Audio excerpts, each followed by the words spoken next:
Hello friends, तो आज वापस से आपका स्वागत है। इस चैप्टर में हम लोग बात कर रहे थे, पिछले लेक्चर में हमने सीखा था रासायनिक अभिक्रिया क्या है और उसके प्रकार क्या क्या हैं। आज हम लोग उससे थोड़ा आगे की तरफ बढ़ते हैं और ध्यान से सीखेंगे। सबसे पहले हमने लास्ट टाइम ये सीखा था कि रासायनिक अभिक्रियाएं कितने प्रकार की होती हैं। तो जैसा कि हमने सीखा था, रासायनिक अभिक्रियाएं 7 प्रकार की होती हैं, जिसमें से हमने पहला संयोजन अभिक्रिया को ध्यान से सीख लिया था। अब आते हैं, उससे आगे की तरफ बढ़ते हैं और टॉपिक नंबर 2 यानी कि दूसरे प्रकार की जो अभिक्रिया है उसका नाम है अपघटन अभिक्रिया। क्या नाम है बेटा? अपघटन अभिक्रिया, जिसे हम लोग वियोजन अभिक्रिया के नाम से भी जानते हैं। तो अब इसमें ध्यान से देखते हैं करना क्या है। अपघटन अभिक्रिया अर्थात क्या? तो अपघटन में ही छिपी हुई है इसकी परिभाषा। अपघटन अर्थात ब्रेक डाउन यानी कि तोड़ना। कोई भी पदार्थ, कोई भी अभिकर्मक जो कि एक है, उसे हम लोग तोड़ेंगे और तोड़ने पर दो अथवा तो दो से अधिक उत्पाद प्राप्त हो तो ऐसी अभिक्रिया कहलाती है अपघटन। सिंपल है एकदम। संयोजन में क्या था? दो अभिकर्मकों को आपस में जोड़ते हैं, दो पदार्थों को, और कोई एक नया पदार्थ बनता है। और यहाँ पर क्या करना है? पूरा का पूरा उसका अपोजिट यानी कि उल्टा। एक पदार्थ हमारे पास होगा, उसे ब्रेक करेंगे, तोड़ेंगे, अपघटन करेंगे यानी कि विखंडित करेंगे, और वो दो अथवा तो दो से ज्यादा पदार्थों में विखंडित हो जाएगा। और इस प्रकार की अभिक्रिया कहलाती है अपघटन अभिक्रिया अथवा तो वियोजन अभिक्रिया। तो दोस्तों ध्यान से देखेंगे, इसके एग्जाम्पल से समझेंगे हम लोग कि अगर हम लोग बात करें कि अभी मैंने तुम्हें बताया कि इसे विखंडित करना है, तोड़ेंगे, तोड़ने पर दो अथवा दो से ज़्यादा हमें पदार्थ, नए पदार्थ, उत्पाद हमें मिलेंगे। बट कोई भी अभिकर्मक, कोई भी पदार्थ क्या आसानी से टूट जाएगा? नहीं। उसे टूटने के लिए, तोड़ने के लिए हमें कुछ स्पेशल, कुछ फोर्स लगाना पड़ेगा। और किस चीज़ों में टूटते हैं? तो उसे किसी ना किसी आवश्यक रूप से ऊष्मा, विद्युत अथवा तो प्रकाश, तो इन तीनों की सहायता से, ऊष्मा, विद्युत और प्रकाश, इनकी सहायता से कोई भी अभिकर्मक क्या होता है? टूटता है। और टूटने पर वो दो अथवा दो से अधिक पदार्थों का निर्माण करता है। तो आइए वन बाय वन, इसका मतलब क्या है? अपघटन अभिक्रिया के अंदर हमें कितने भाग पढ़ने हैं? टोटल अपघटन अभिक्रिया को कितने भागों में बांटा गया है? 3। पहला ऊष्मीय अपघटन, दूसरा विद्युत अपघटन और तीसरा प्रकाशीय अपघटन। तो तीनों को हम एक एक करके देखते हैं। तो सबसे पहले हम लोग बात कर रहे हैं ऊष्मीय अपघटन।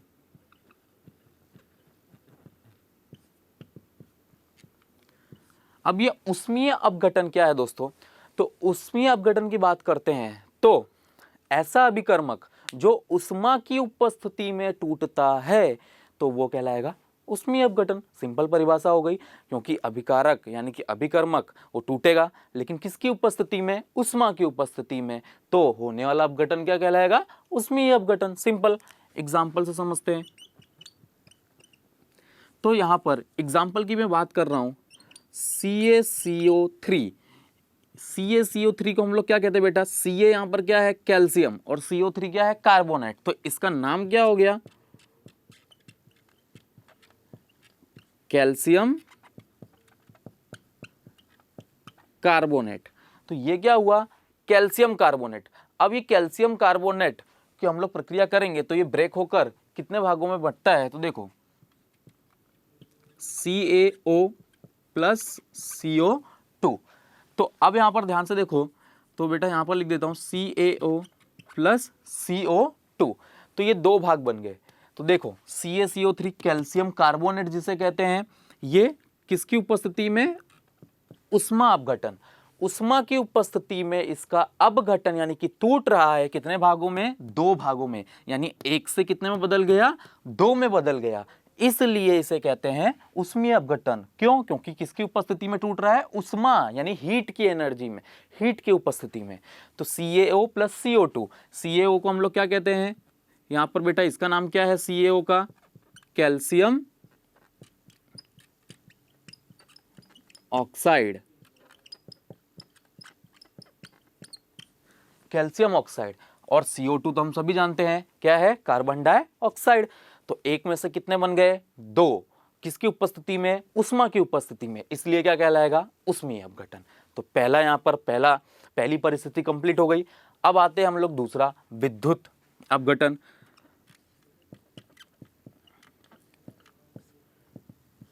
अब विद्युत अपघटन क्या होता है? तो वही परिभाषा सिंपल सी बेटा, कि यदि कोई अभिकर्मक अथवा तो पदार्थ किसकी उपस्थिति में, विद्युत धारा की यानी कि इलेक्ट्रिसिटी की उपस्थिति में टूटता है दो अथवा दो से अधिक भागों में, तो होने वाला अपघटन क्या कहलाएगा? विद्युत अपघटन। एग्जाम्पल की बात करते हैं तो यहां पर मैं ले रहा हूं H2O। हम सभी जानते हैं क्या है? पानी है। H2O को हम लोग कहते हैं पानी। अब पानी के अंदर में इलेक्ट्रिसिटी यानी कि विद्युत को प्रवाहित करूंगा, यानी विद्युत की उपस्थिति में ये पानी टूटेगा, पानी के अणु टूटेंगे और किसमें परिवर्तित होंगे? H2 प्लस O2 यानी कि हाइड्रोजन और ऑक्सीजन। यहां पर अभिक्रिया को हम लोग बैलेंस कर लेते हैं। अब बेटा सबसे पहले अगर हम लोग ध्यान से देखें, यहां पर ये अभिक्रिया को बैलेंस किया गया है, वो हम लोग नेक्स्ट लेक्चर में देखेंगे कि अभिक्रिया को संतुलित किस तरह से किया जाता है। फिलहाल ये देखिए कि यहां पर ये पानी का अणु है, विद्युत की उपस्थिति में इसका क्या हो रहा है? अपघटन। एक में से कितना बन गया? 2 H2O यानी पानी, और पानी में से क्या बना? ये हाइड्रोजन और ऑक्सीजन, यानी एक में से 2। परंतु ये अपघटन किसकी उपस्थिति में हो रहा है? विद्युत की उपस्थिति में, इसलिए ये अपघटन क्या कहलाएगा? विद्युत अपघटन। क्लियर? अब तीसरा और लास्ट, हमने उष्मा अपघटन देख लिया, विद्युत देख लिया, अब तीसरा क्या बचा? प्रकाशीय अपघटन। तो प्रकाशीय अपघटन को देखते हैं। प्रकाशीय अपघटन क्या है? तो प्रकाशीय अपघटन बहुत ही सिंपल है। सिंपल वही परिभाषा जो हमने उसमें अपघटन, विद्युत अपघटन में देखी है, कि यदि अभिकर्मक अथवा तो पदार्थ किसकी उपस्थिति में? प्रकाश की उपस्थिति में अगर टूटता है तो होने वाला परिवर्तन, होने वाला अपघटन क्या कहलाएगा? प्रकाशीय अपघटन। तो यहां पर इसका एग्जाम्पल हम लोग लेके समझते हैं। मेरे पास एक पदार्थ है AgCl। AgCl अर्थात क्या? इसका नाम क्या है बेटा? इसका नाम है सिल्वर क्लोराइड। Silver chloride. अब ये सिल्वर क्लोराइड किसकी उपस्थिति में? सूर्य प्रकाश की उपस्थिति में, यानी प्रकाश की उपस्थिति में इसे क्या करेंगे हम लोग? तोड़ेंगे। कितने में? एक है तो एक से कितना बनेगा? 2 अथवा 2 से ज्यादा। तो यहां पर कैसे बनेगा? पहला पदार्थ बन गया Ag यानी सिल्वर, इसे अलग कर दिया, और दूसरा है Cl2 जो कि एक गैस है, क्लोरीन। बैलेंस कर देते हैं अभिक्रिया को, जो कि हम लोग नेक्स्ट लेक्चर में बैलेंस करना सीखेंगे। फिलहाल AgCl जो कि सिल्वर क्लोराइड है, देखिए एक पदार्थ है, इसे हमने तोड़ा, किसकी उपस्थिति में? सूर्य प्रकाश की उपस्थिति में ये टूटता है और कितने भागों में परिवर्तित होता है? 2। एक है Ag जिसे सिल्वर कहेंगे, और दूसरा है क्लोरीन वायु यानी कि क्लोरीन गैस। तो एक में से 2, परंतु किसकी उपस्थिति में ये टूटा? सूर्य प्रकाश की, इसलिए अपघटन कौन सा? प्रकाशीय अपघटन।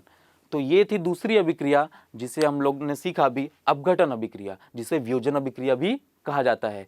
कितने भागों में बटी हुई अभिक्रिया? 3 भागों में, उष्मीय अपघटन, विद्युत अपघटन और प्रकाशीय अपघटन। उष्मीय अपघटन यानी उष्मा की उपस्थिति में होने वाला अपघटन, विद्युत अपघटन यानी विद्युत की उपस्थिति में होने वाला अपघटन, प्रकाश यानी कि प्रकाश की उपस्थिति में होने वाला अपघटन। तो ये दूसरा भाग यहीं पे होता है कंप्लीट। अब तीसरी प्रक्रिया के बारे में हम लोग देखते हैं।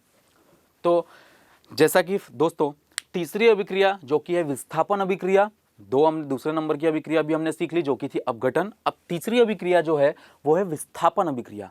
सबकी परिभाषा उसके नाम में छुपी हुई है। विस्थापन यानी क्या करना? विस्थापित करना। विस्थापित मतलब कोई भी एक तुम्हारे पास यौगिक है, उसमें से किसी भी एक अणु को क्या करना है? दूर कर देना है, यानी विस्थापन हो गया। विस्थापन मतलब दूर करना। तो दूर करेंगे तो अभिक्रिया कौन सी कहलाएगी? विस्थापन की अभिक्रिया।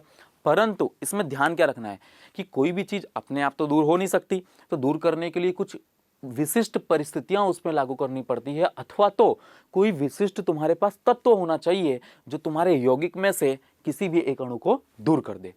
तो अब वो विशिष्ट परिस्थिति कौन सी है, तो उसके बारे में सीखते हैं। मान लो मेरे पास एक विलयन है, विलयन यानी कि सॉल्यूशन है, और वो सॉल्यूशन है CuSO4।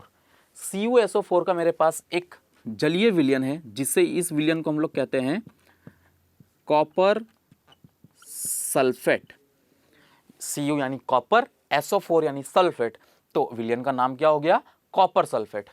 अब इस कॉपर सल्फेट के अंदर ये जो Cu है ये कॉपर है, कॉपर एक तत्व है। अगर मान लो इस पूरे विलयन की मैं प्रक्रिया किसी अधिक सक्रिय, कॉपर से अधिक सक्रिय तत्व के साथ इसकी प्रक्रिया कराता हूं तो प्रक्रिया में होगा क्या, क्योंकि कॉपर कम सक्रिय है और इससे अधिक सक्रिय तत्व यानी कि जैसे मैंने मान लो क्या ले लिया, जिंक। ये क्या है बेटा, जिंक। तो यदि मैं जिंक की प्रक्रिया कॉपर सल्फेट के साथ करता हूं तो प्रक्रिया में क्या होगा, विस्थापन। जैसा कि मैंने बताया जिंक आ जाएगा कॉपर की जगह पर और कॉपर आ जाएगा जिंक की जगह पर, यानी जिंक ने क्या किया, कॉपर का विस्थापन कर दिया। क्यों किया, क्योंकि जिंक अधिक सक्रिय है, अधिक सक्रिय तत्व है। किसकी अपेक्षा, कॉपर की अपेक्षा। कॉपर कैसा है, कम सक्रिय। किसकी अपेक्षा में कम सक्रिय है, जिंक की अपेक्षा में, क्योंकि जिंक कैसा तत्व है, अधिक सक्रिय तत्व है। तो यहां पर अगर ये अधिक सक्रिय तत्व है तो ये इस विलयन में से कम सक्रिय वाले को क्या कर देगा, दूर कर देगा, यानी उसका विस्थापन कर देगा। तो प्रक्रिया में क्या होगा, अब कॉपर का स्थान कौन ले लेगा, जिंक। तो यहां पर विलयन क्या बन गया, ZnSO4। तो कॉपर का क्या हो गया, विस्थापन हो गया, ZnSO4 बन गया। और जिंक की जगह पर अब अकेला कौन आ जाएगा, कॉपर। तो ये ZnSO4 बन गया, इसका नाम क्या होगा, जिंक सल्फेट। नया विलयन कौन सा बन गया, जिंक सल्फेट। तो अब यहां पर देखियो एकदम सिंपल है, जिंक है और ये हमारा एक विलयन है कॉपर सल्फेट जिसका नाम है।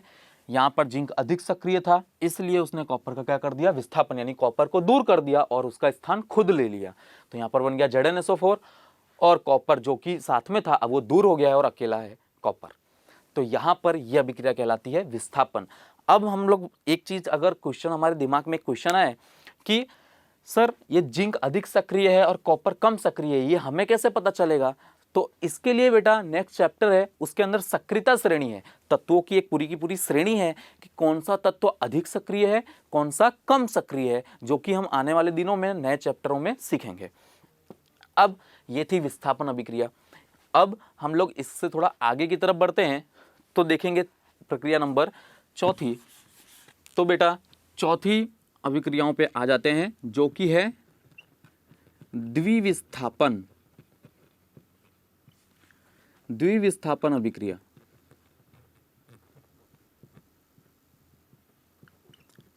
अब ये द्विविस्थापन अभिक्रिया क्या है, अभी हमने विस्थापन सीखा, अब इसके नाम के आगे क्या लग गया, द्वि। द्वि मतलब क्या होता है, दो, यानी कि दो बार विस्थापन। क्या होगा, दो बार विस्थापन, तो उसे हम लोग कहेंगे द्विविस्थापन। बट द्विविस्थापन अभिक्रिया को पहचानेंगे कैसे, तो इसके अंदर जो विस्थापन होता है उसके अंदर क्या होता है, हमारे पास विस्थापन में हमारे पास क्या था, एक विलयन था, बट द्विविस्थापन में हमारे पास दो विलयन होंगे और दोनों विलयनों के, दोनों जो जलीय विलयन हैं उनके बीच आयनों का क्या होगा, आदान प्रदान होगा।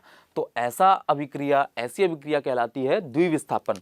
अब जैसा कि इसे हम लोग एग्जाम्पल से समझते हैं, जल्दी समझ में आएगा। पहला है बेटा BaCl2, ये एक मेरे पास जलीय विलयन आ गया BaCl2। अब यहां पर देखते बेटा BaCl2 जो कि है बेरियम क्लोराइड। Ba यानी क्या होता है, बेरियम होता है बेटा, और Cl यानी क्लोरीन जो कि जुड़ा हुआ है इसलिए नाम आ गया क्लोराइड।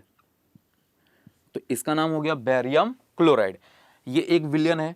अब मैं एक और विलयन लूंगा और उसकी प्रक्रिया इसके साथ करूंगा। दूसरा विलयन है Na2SO4, इसका नाम है Na यानी सोडियम और SO4 यानी सल्फेट, जैसा कि हमने पहले भी देखा है। तो इसका नाम क्या हो गया, सोडियम सल्फेट। क्या नाम हुआ बेटा, सोडियम सल्फेट। तो अब मेरे पास विस्थापन में कितने विलयन थे, एक, परंतु द्विविस्थापन में कितने विलयन है, दो। एक है BaCl2 और एक है Na2SO4, इसका नाम है बेरियम क्लोराइड और इसका नाम है सोडियम सल्फेट। अब यहां पर क्या होगा, द्विविस्थापन, मैंने अभी तुम्हें बताया द्विविस्थापन मतलब कितनी बार विस्थापन, दो बार विस्थापन।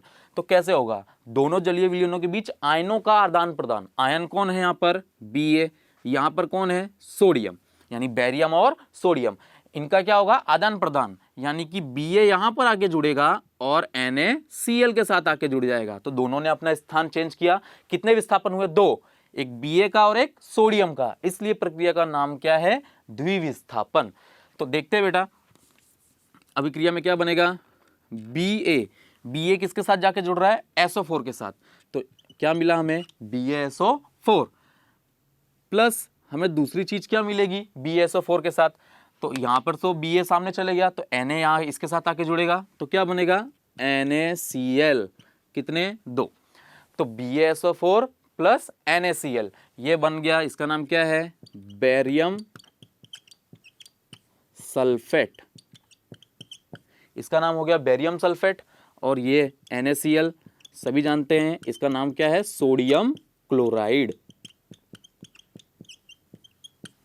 ये है सोडियम क्लोराइड और ये है बेरियम सल्फेट। यानी क्या बना इसमें से, दो जलीय विलयन, दोनों में से क्या हुआ, आयनों का आदान प्रदान।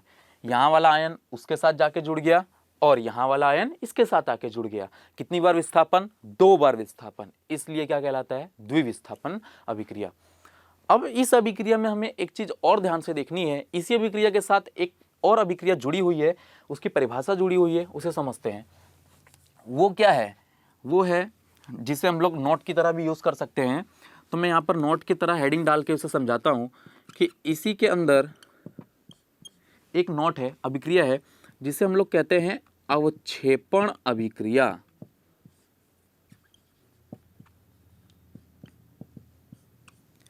अवक्षेपण अभिक्रिया। अब ये अवक्षेपण अभिक्रिया क्या होता है, अवक्षेपण अभिक्रिया अर्थात अगर हम लोग कोई भी प्रक्रिया करा रहे हैं तो उसके अंदर यदि अवक्षेप उत्पन्न हो, अवक्षेप अर्थात क्या, कि हमारे पास कोई भी विलयन है, विलयन के अंदर अगर कोई अविलेय पदार्थ है, अविलेय यानी कि जो पानी में किसी भी विलयन में घुला हुआ ना हो, जिसे हम अपने निरी आंखों से देख सकते हैं। मान लो एग्जाम्पल ले लो, पानी के अंदर हम लोग रेती डाल रहे हैं तो रेती घुलती है क्या, पानी में नहीं घुलेगी, वो हमें दिखाई पड़ेगी। तो उसी तरह से यहाँ पर हमने प्रक्रिया की तो यहाँ पर हमें एक विलयन मिला जो कि था BaSO4, बेरियम सल्फेट। तो यहाँ पर ये बेरियम सल्फेट का जो विलयन होता है उसके अंदर हमें सफेद रंग के अवक्षेप दिखाई पड़ते हैं। किस रंग के, जो BaSO4 का जो विलयन है इसके अंदर हमें एक सफेद अवक्षेप, किस रंग का, सफेद रंग का अवक्षेप प्राप्त होता है। यानी इस विलयन में हमें सफेद रंग के टुकड़े टुकड़े टुकड़े दिखाई पड़ेंगे जो हम अपनी निरी आंखों से देख सकते हैं।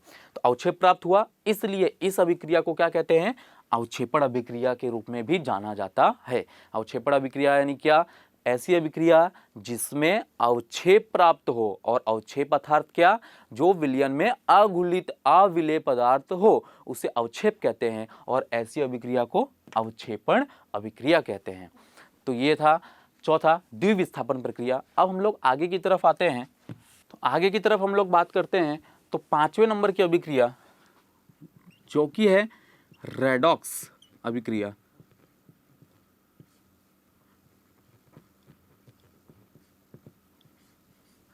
अब ये रेडॉक्स अभिक्रिया ये बहुत ही इंपॉर्टेंट है, IMP है।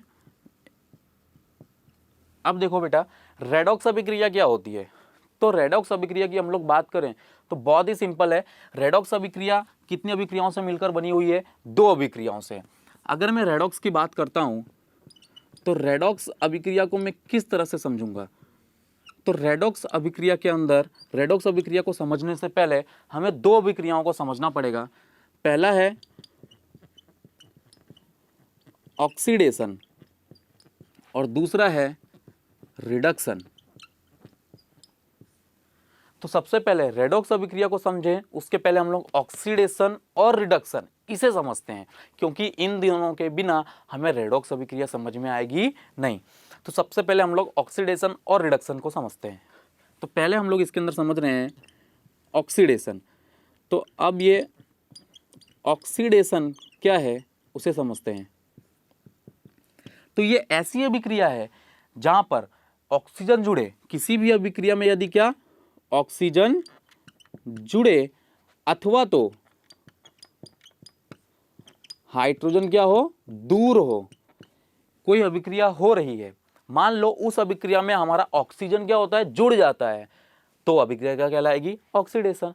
अगर मान लो ऑक्सीजन नहीं जुड़ रहा है तो हमें दूसरी चीज क्या देखनी है अभिक्रिया में, कहीं हाइड्रोजन तो दूर नहीं हो रहा है। यदि हाइड्रोजन भी दूर हो रहा है तो अभिक्रिया कौन सी कहलाएगी, ऑक्सीडेशन। सिंपल, इस एग्जाम्पल से हम लोग समझते हैं। मान लो मेरे पास है एक तत्व मैग्नीशियम, Mg यानी क्या होता है, मैग्नीशियम। इसकी प्रक्रिया मैं किसके साथ कर रहा हूं, ऑक्सीजन के साथ। ये क्या है हमारा, मैग्नीशियम, जो कि एक तत्व है। मैग्नीशियम तत्व की अभिक्रिया में किसके साथ कर रहा हूं, ऑक्सीजन के साथ। तो अभिक्रिया में मुझे क्या मिल रहा है, MgO यानी मैग्नीशियम ऑक्साइड। ये क्या हुआ, मैग्नीशियम और ऑक्सीजन जुड़ गया है, इसलिए पीछे लगा दिया है आइड, तो ये हो गया मैग्नीशियम ऑक्साइड। तो अभिक्रिया में ध्यान से देखो, मैग्नीशियम एक तत्व है, इसकी प्रक्रिया मैंने ऑक्सीजन के साथ की, अभिक्रिया में ऑक्सीजन क्या हुआ, इसके साथ जाके जुड़ गया। देखो यहाँ पर जैसे कि हम लोग देख सकते हैं, ऑक्सीजन क्या हो चुका है, मैग्नीशियम के साथ जुड़ चुका है, ऑक्सीजन जुड़े, तो अभिक्रिया कौन सी, ऑक्सीडेशन। इसलिए अभिक्रिया ये क्या कहलाती है, ऑक्सीडेशन।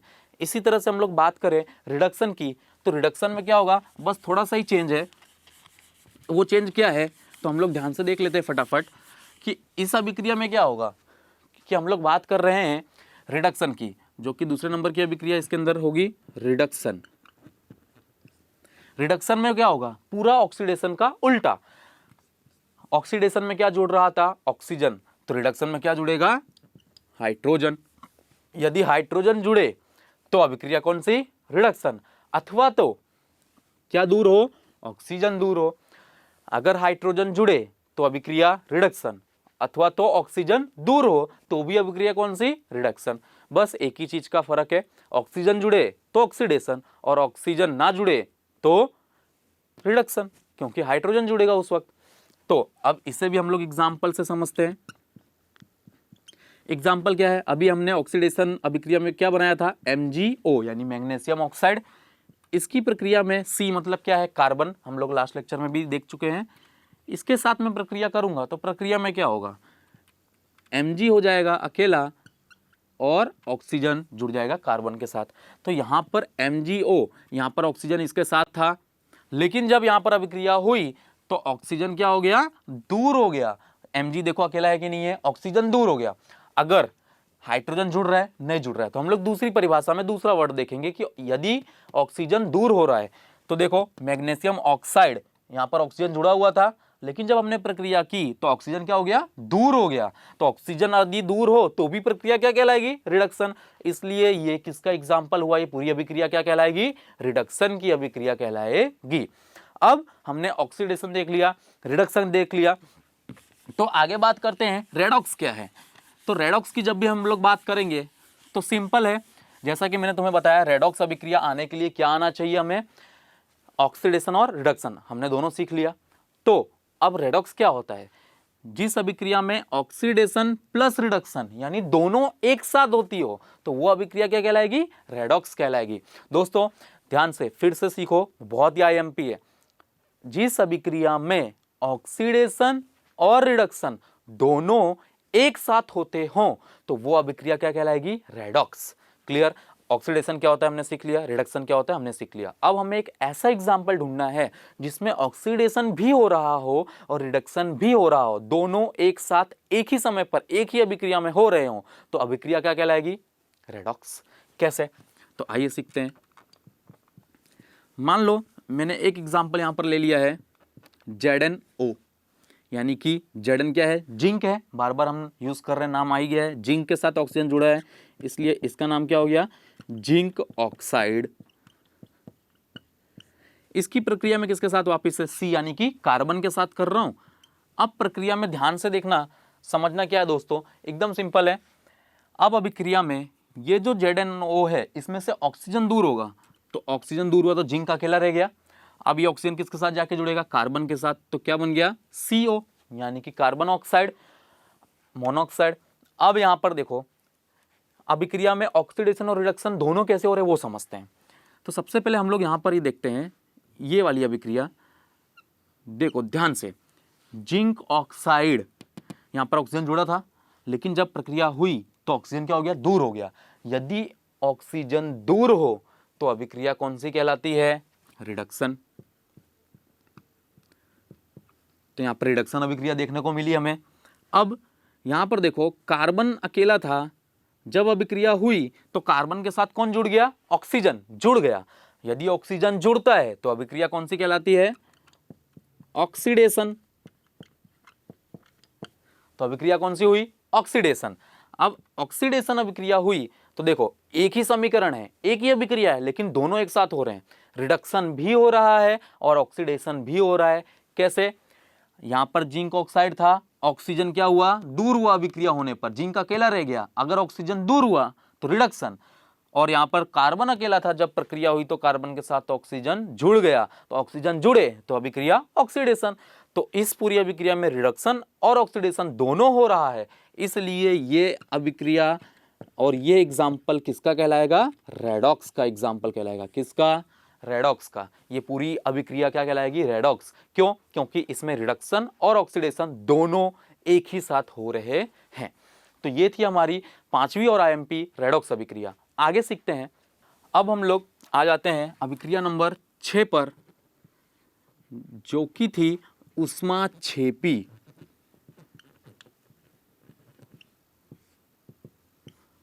ऊष्माक्षेपी अभिक्रिया।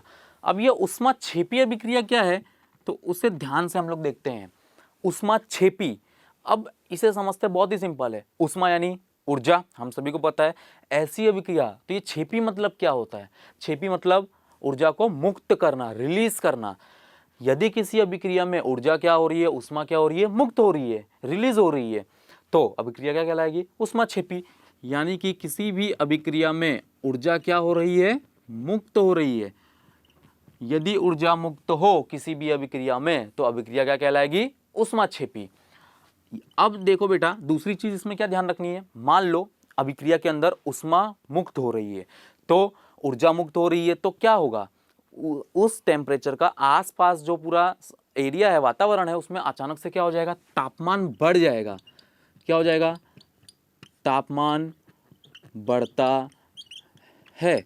यदि ऊष्माक्षेपी अभिक्रिया होगी तो तापमान क्या होगा? बढ़ जाएगा। कैसे? एग्जाम्पल देखते हैं। हम लोग ठंडियों में आग वाग जलाते हैं और जलाने के बाद उसे सेकते हैं, तो उस समय जब हम आग जलाते हैं तो हमें अचानक से गर्मी लगने लगती है। क्यों? क्योंकि उस समय क्या हुआ? ऊर्जा मुक्त हुई। अब ऊर्जा मुक्त हुई तो हमें गर्मी लगने लग गई, पसीना आने लगता है। क्यों? क्योंकि तापमान, उस आसपास के वातावरण का तापमान क्या हो गया? बढ़ गया। जब भी ऊर्जा मुक्त होगी तो तापमान बढ़ेगा, इसलिए तापमान भी क्या हो जाता है? बढ़ जाता है। किस अभिक्रिया में? ऊष्माक्षेपी। ऐसी अभिक्रिया जिसमें ऊर्जा अथवा तो ऊष्मा मुक्त हो तो अभिक्रिया क्या कहलाएगी? ऊष्माक्षेपी। यदि ऊष्माक्षेपी अभिक्रिया है तो आसपास के वातावरण का तापमान क्या हो जाता है? बढ़ जाता है। अब ऊष्माक्षेपी अभिक्रिया का एग्जाम्पल क्या है? तो एक तो मैंने तुम्हें बेसिक एग्जाम्पल दिया, आग को जला के सेकने वाला। दूसरे एग्जाम्पल पे आते हैं हम लोग, तो सिंपल एग्जाम्पल की बात करते हैं हम लोग कि श्वसन अभिक्रिया। जो हम लोग श्वसन अभिक्रिया करते हैं, श्वसन अभिक्रिया ये किसका एग्जाम्पल है? ये ऊष्माक्षेपी अभिक्रिया का एग्जाम्पल है। कैसे? जब हम लोग खुराक का ग्रहण करते हैं, यानी ग्लूकोज पानी और ऑक्सीजन की उपस्थिति में हमें क्या देता है? हमें, हमारे शरीर को एनर्जी देता है। किस तरह से? हम लोग खुराक ग्रहण करते हैं, तो खुराक ग्रहण करते हैं तो उस समय ग्रहण करने के बाद हमारे शरीर में क्या आ जाती है? एनर्जी। एनर्जी मतलब ऊर्जा। ऊर्जा मुक्त हुई। कैसे मुक्त होगी? हम कोई भी काम अधिक तीव्रता से, तेजी से कर सकते हैं, यानी कि ऊर्जा मुक्त होती है। तो श्वसन अभिक्रिया किसका एग्जाम्पल है? ऊष्माक्षेपी। क्योंकि श्वसन के दौरान हमें क्या मुक्त करते हैं? ऊर्जा मुक्त करते हैं, काम के रूप में काम कर सकते हैं। इसका एक और एग्जाम्पल है कि गैस, जो सिंपल मीथेन गैस है, यानी कि CH4, इसे कहते हैं हम लोग मीथेन गैस। इसका नाम क्या है? मीथेन। अब इसकी प्रक्रिया में किसके साथ कर रहा हूं बेटा? तो मीथेन की अभिक्रिया में ऑक्सीजन के साथ कर रहा हूं। तो यहां पर ये जो गैस है इसका दहन हो रहा है। किसके साथ? ऑक्सीजन के साथ प्रक्रिया करूंगा तो मुझे प्रक्रिया में क्या मिलेगा? CO2 plus H2O। तो अब यहां पर ध्यान देने वाली बात यह है कि CH4 जो कि मीथेन है, इसकी प्रक्रिया में ऑक्सीजन के साथ कर रहा हूं, तो प्रक्रिया में मुझे कार्बन डाइऑक्साइड और पानी मिल रहा है। साथ ही साथ में क्या मुक्त होता है? ऊर्जा। तो ये एक एग्जाम्पल हो गया प्राकृतिक गैस का दहन। कौन सी गैस? प्राकृतिक गैस। ये कौन सी गैस कहलाती है? प्राकृतिक गैस। तो प्राकृतिक गैस का दहन भी किसका एग्जाम्पल है? ऊष्माक्षेपी अभिक्रिया का। क्यों? क्योंकि इस अभिक्रिया में क्या मुक्त होती है? ऊर्जा। क्या मुक्त होती है? ऊर्जा। ऊर्जा मुक्त होगी तो अभिक्रिया क्या कहलाएगी? ऊष्माक्षेपी। तो सिंपल था, ऊष्माक्षेपी अभिक्रिया। अब आगे की तरफ लास्ट अभिक्रिया जो कि है उष्माशोषी, सातवीं और लास्ट अभिक्रिया इस चैप्टर की जो हमें सीखनी है।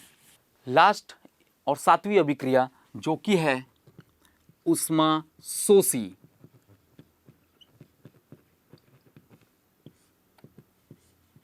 उष्माशोषी अभिक्रिया, और ये लास्ट अभिक्रिया है इस चैप्टर की। जैसा कि मैंने तुम्हें स्टार्टिंग में ही बताया था कि टोटल 7 प्रकार की अभिक्रिया हमें इस चैप्टर में पढ़नी है। वन बाय वन हमने सभी 6 अभिक्रियाओं को देख लिया और ये लास्ट और अंतिम प्रकार की अभिक्रिया है उष्माशोषी। उष्माशोषी यानी क्या? अभी हमने उष्मा छिपी पड़ा जिसमें ऊर्जा मुक्त होती थी। शोषी, शोषी यानी शोषण करना, अवशोषण करना, यानी यहाँ पे ऊर्जा का क्या होगा? अवशोषण। अवशोषण यानी कि ऊर्जा को संग्रहित कर लिया जाएगा। ऊर्जा यहाँ पर क्या हो जाती है? संग्रहित हो जाती है। अब यदि ऊर्जा मुक्त होती है तो तापमान बढ़ जाता है। अब ऊर्जा अवशोषित हो रही है यानी शोषण हो रहा है तो तापमान क्या हो जाएगा? घट जाएगा।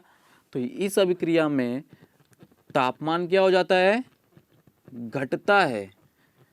तो ये ऐसी अभिक्रिया है जहां पर ऊर्जा का अवशोषण होता है, उष्मा का अवशोषण होता है और तापमान घट जाता है। तो यह अभिक्रिया क्या कहलाती है? उष्माशोषी। अब कैसे समझेंगे? एग्जाम्पल से समझते हैं। जब हम लोग दिवाली के दिनों में घर में पेंट कर रहे होते हैं तो चूना लेकर आते हैं, यानी कि कैल्शियम कार्बोनेट, जिसे संगमरमर भी कहा जाता है।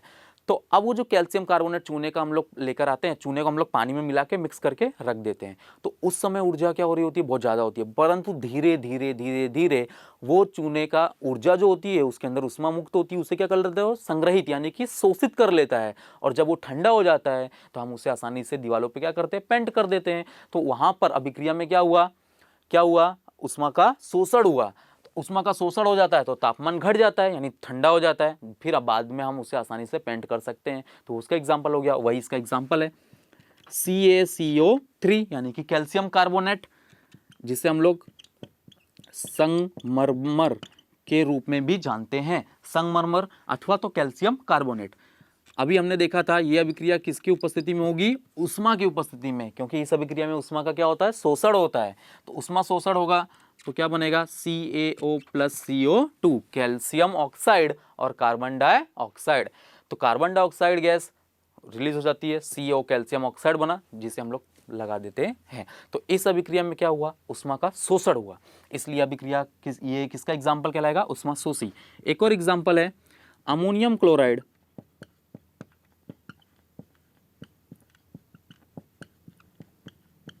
अमोनियम क्लोराइड, अमोनियम क्लोराइड का फॉर्मूला क्या है? NH4Cl, इसे कहते हैं अमोनियम क्लोराइड। अब अमोनियम क्लोराइड का पानी में संग्रहित होना,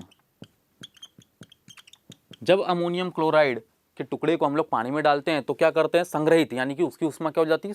शोषित यानी अवशोषित हो जाती है। अगर उष्मा अवशोषित हुई तो अभिक्रिया क्या कहलाएगी? उष्माशोषी। क्लियर? तो दोस्तों इस प्रकार के हमने टोटल 7 अभिक्रियाएं सीख ली हैं इस चैप्टर में। दूसरा बड़ा सा पोर्शन खत्म हो चुका है। तो 7 अभिक्रियाओं को ध्यान से सीखिएगा, पढ़िएगा। मिलते हैं अगले लेक्चर में।